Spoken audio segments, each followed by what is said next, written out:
All right, hello travelers. Welcome back to Show and Tell with Reach the World. For over 20 years, Reach the World has used virtual exchange to inspire youth to become curious, confident global citizens.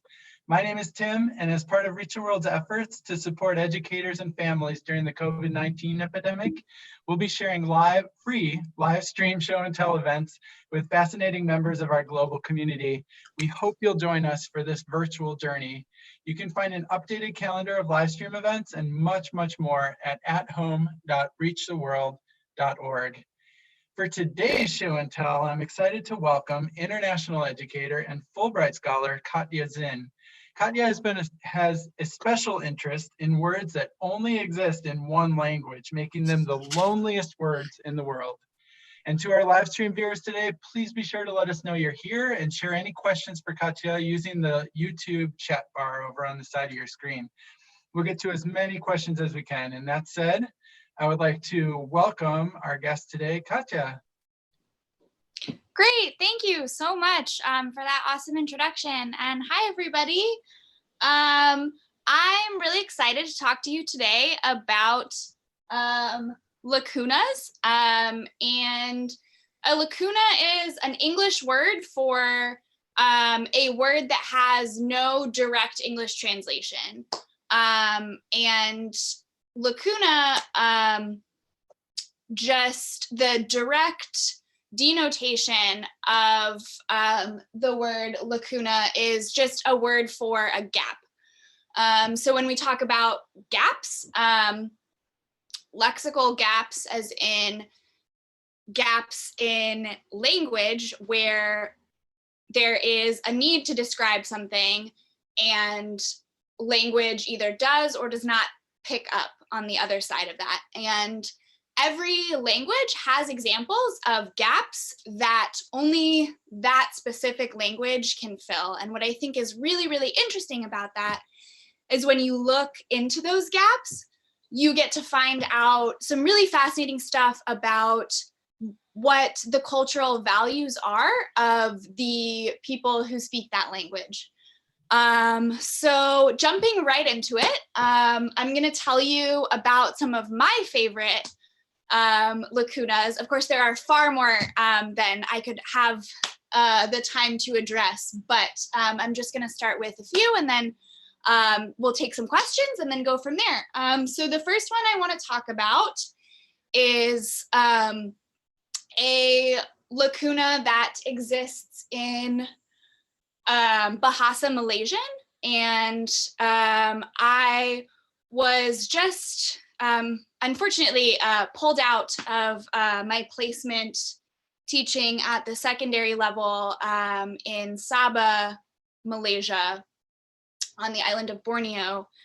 And while I was there, I learned some of the language, and one of my favorite words that I learned was this word, which actually only exists in Bahasa. So I'm gonna write it on the board behind me and then talk a little bit about it.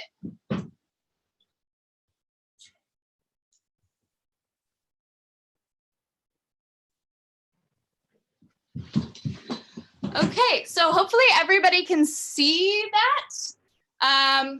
It might be a little small, but the word is muhiba.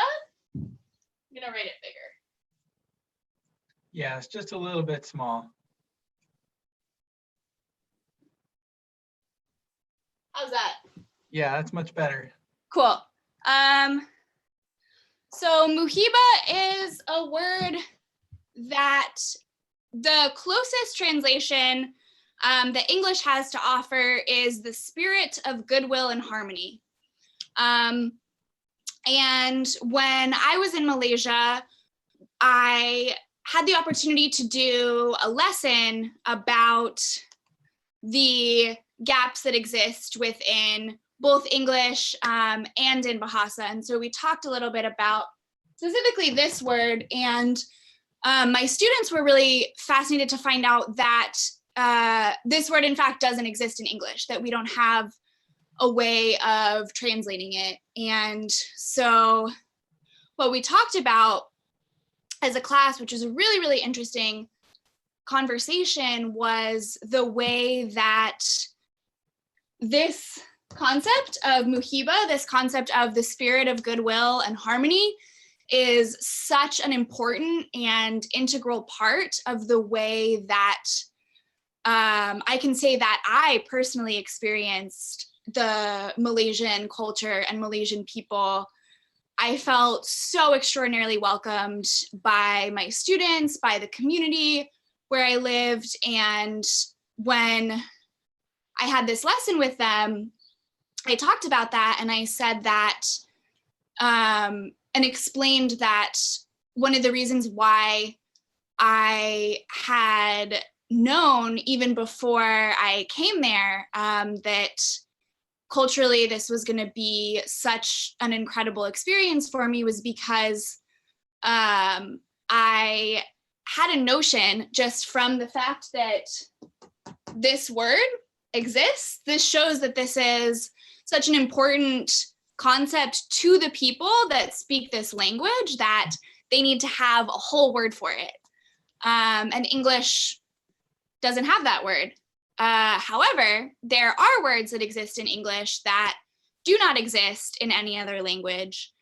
So the next one I'm going to do is one that cannot be translated to any language besides English. And a lot of you probably know this word already, but maybe you didn't know that if you speak another language, maybe if you speak another language, you've noticed that you're not super able to translate it. And that word is serendipity.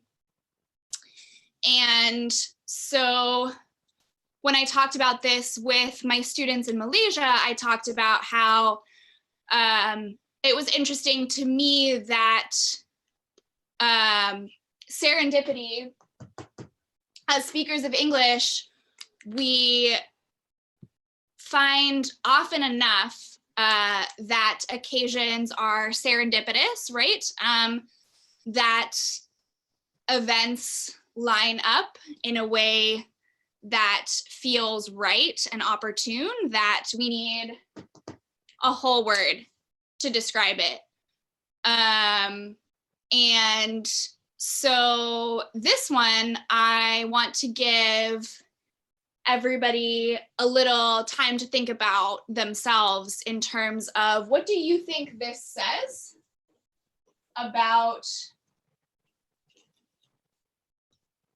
the culture of English language speakers? When I was in Malaysia, I talked about how with my students that I experienced serendipity in that I felt that that classroom was exactly where I was supposed to be in that moment, which of course is very sad because then we all had to leave. But it was nonetheless a very, very rewarding experience for me in the time that that I did get to be there. And I formed really, really amazing relationships with my students, and I feel very grateful to have been able to do that. So Katya, I love the question that you posed. Sorry if I can interrupt real quickly. Oh yeah, of course. We have a bunch of students who are watching and joining us from Brooklyn today, and you posed this question: what does the word serendipity, this lacuna in the English language, say about us as Americans, that we have a special word just for this concept of serendipity? I'm trying to, it's such a complicated concept, serendipity, that I'm trying to define it with just a sentence. And I think you did a very good job of that by saying it's like a set of circumstances that seem like they're sort of connected and in good fortune. So I pose this question to our live stream, or to our live stream audience, while everybody else, or while Katya tells us some more, and you can put your comments in the live stream chat. What do you think the fact that we have this word in the English language about good luck and things lining up in a way that is really the way we wanted it to go? What does that say about us as Americans? All right, Katya, I'll let you know what they say. Great, sounds good. Cool. So moving right along, I believe I can actually, I have the YouTube link open, so I should be able to see if folks Oh, are great. questions in there, and we'll do my best to get to the ones that I see while I'm talking. But I'm really excited to get to everybody's questions because one thing that I really strongly believe as an educator is that intelligence is so much more than knowing the answers to the questions, right? Intelligence is also about the questions that you ask. And so I can sit here and talk all I want for the next 19 minutes of everyone's time. But if students are not engaged in the questions that they're asking, if they don't have something that inspires them to be curious and learn more, then I feel that I haven't done my job as an educator. So never, never, never be afraid to ask questions. And I'm really excited to hear all the questions that you have and hopefully be able to answer them as best as I can. I have a question to get us started. Yeah. Do you have any more examples of lacunas? I do, yeah. I have a few, but if students have questions first, we can get to those, however is best. Yeah, why don't we save those for closer to the end? I think a few more examples might help us all really understand the topic. Great, yeah, absolutely. So the next one that I'm gonna do is a Japanese word.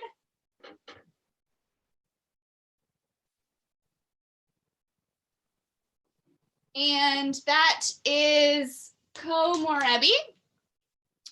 And this is a word for the special type of light that filters through the leaves of trees. And I think that's absolutely such a gorgeous word because that's such a poetic sight and concept that we see every day. And I think it's really wonderful that that was culturally important enough. The relationship with nature and with the natural world was important enough culturally that they needed a word so that they could talk about it. And having studied abroad in Japan, my senior year of undergrad, I found that it was so apparent, sort of everywhere I went, how integral to everyday life in Japan nature was. And so when you would see things like temples, for the Shinto religion specifically, there were so many trees that were not just sort of there outside of the temple, but actually used architecturally. So they would kind of wrap wires around the trees to help them grow in a certain way. And the natural world, things that were still growing, were actually used as a way of constructing buildings. And so it wasn't an either or situation, like we need to build this here, so we're gonna remove this. It was, how can we work around the natural world to construct a place that human beings can be a part of as well. Amazing. It's like a 2-minute description to describe a concept that is represented in one Japanese word. Yeah. That sort of brings me to a question that came in while you were explaining that. Dana from class 153 is wondering, like, about how many words would it typically take to use to describe a lacuna concept, or is it vary? Oh, that's a really great question, Diana. Oh, I'm also seeing that somebody put up wabi sabi, and I absolutely love that. That's another one on my list. I think that it As far as how many words it takes, it definitely depends, upon the concept that you're trying to encapsulate within this word, and B, how specific you want to be. Sure. Because as somebody who comes from a different cultural background and has a different native language, I can't always fully see and understand and internalize a specific word in the same way that somebody who belongs to that culture and grew up speaking that language can understand. And so we can do the best that we can, right, to translate, but it's always going to be, I think, as close as we can get. And so how many words you want to use just depends upon how sort of specific you're trying to be.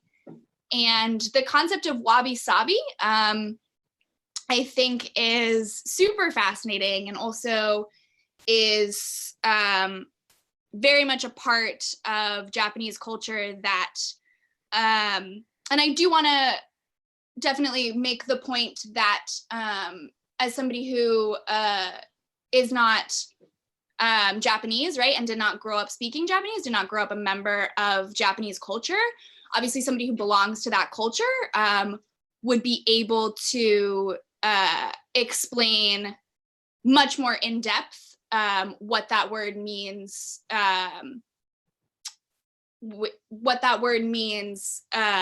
denotatively, as in like what its definition is, and also what it means culturally. And as a teacher and a student, I can do my best to get there, but I don't want to present myself as an expert on cultures that I don't belong to. That is important to me to say. But yeah, to talk about wabi-sabi a little bit, just because that came up and it's very interesting.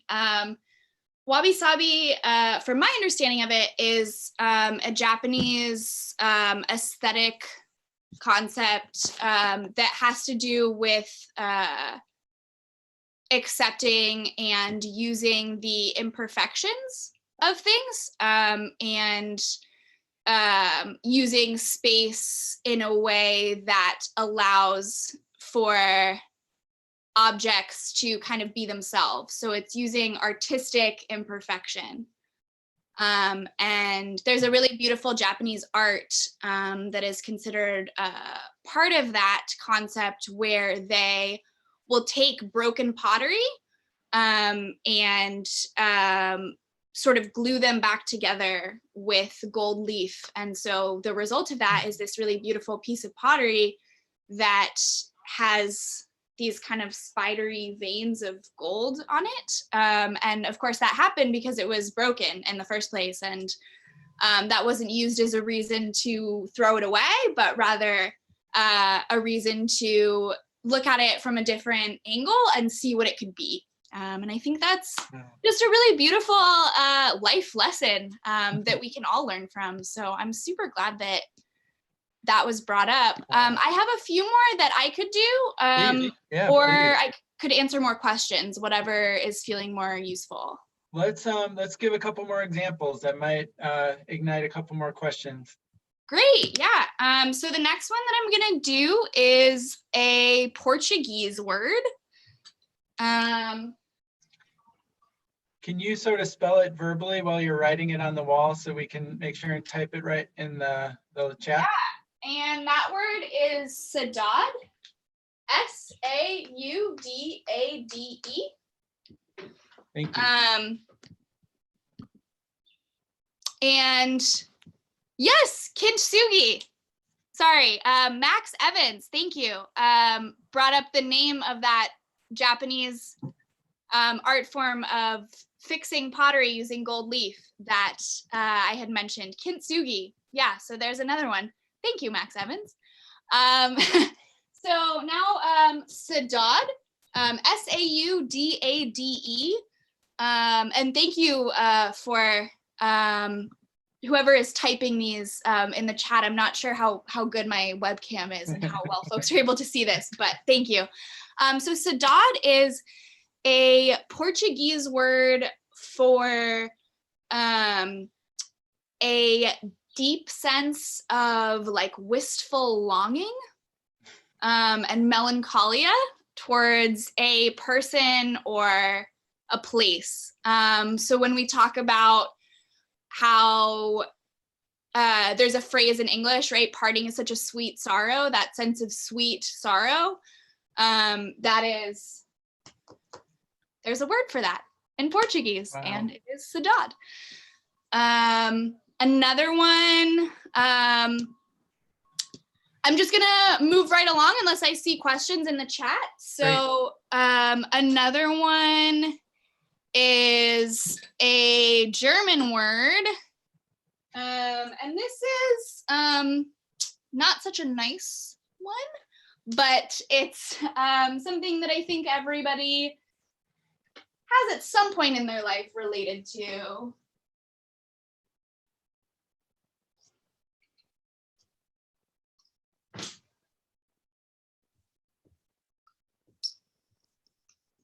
And that is Schadenfreude.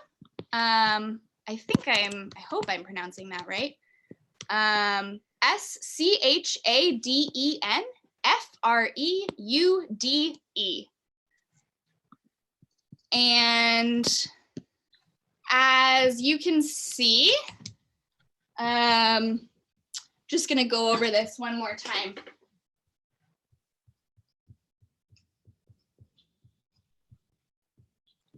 Oh, that marker's much better. Oh, perfect. Okay.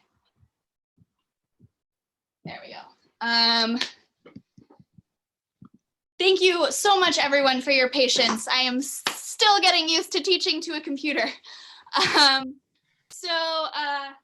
Schadenfreude. And as you can see, the root of this word, Freud, for those of you who do not know who Freud is, Freud was a very famous psychologist who posed a lot of concepts about the inner workings of the human psyche. And Schadenfreude is a word for, has anybody ever gotten a feeling where something not so great happens to somebody else and you think that, hey, I really shouldn't feel like happy about this, or I really shouldn't think this is funny because this person's not having that great of a time, but I kind of think it's funny. So for instance, when people laugh at somebody who falls down on the street, or when somebody is feeling really competitive towards somebody else and they don't succeed at an opportunity, and you feel that kind of yucky sense of excitement or amusement about it, Schadenfreude. So we love the Germans for being very well attuned to all those not so great aspects of of being human. So Freud is somebody that explored all of that a lot. So it makes sense why that would be a root in there. Katya, can I ask you real quick, what sort of got you interested in Lacunas? Or what has made this passion or an interest of yours? Oh, I think for me, it comes from like being a poet. And I think part of that is just trying to find ways to delineate every aspect of the human experience and figuring out a word that equates to every possible situation, because that's always been my framework for understanding the world, is putting words to it. And so discovering that some of these experiences that prior to discovering this concept, I didn't have the words for, and then discovering that there was in fact a word for the words that I didn't have the words to describe, I just became sort of instantly fascinated by this. And when I do writing workshops, one of the prompts that I love to give is to have people come up with their own internal lacunas. So to think about what is an experience that you as an individual have that you only have the internal language to describe. So you only have the means of understanding it in your head, and you haven't been able to put words to it yet. And so what I have those students do in writing workshops is to think about that, try to put words to it, and then try to come up with a name. What a great activity. Let's officially issue that to all of the students who are watching today. I hope some of you out there will take Katya's challenge and think about some complex concept or some aspect of your life and give it a name, make your own lacuna. And if you do, make sure you let us know. We're gonna wanna share it around and see what you came up with. Absolutely, yeah. And during the question and answer segment, if anybody wants to bring that up, something that they experience that they don't feel like there's a word for yet, if you're brave enough to share one of those examples for you with everybody that's here, we can try to come up with a word for it together. Because as you'll see, a lot of these words, for instance, Schadenfreude, do have roots in them that come from something that already exists. So for example, Freud, somebody who spent a lot of time coming up with theories for all the strangest aspects about being human and wanting to label all of those. And just in the 2 minutes that we have left before we start the question and answer segment, I want to give one more German one that is, I think, also very relatable in a slightly more pleasant way. And that word is Treppenwitz. And Treppenwitz directly translates to stairway humor.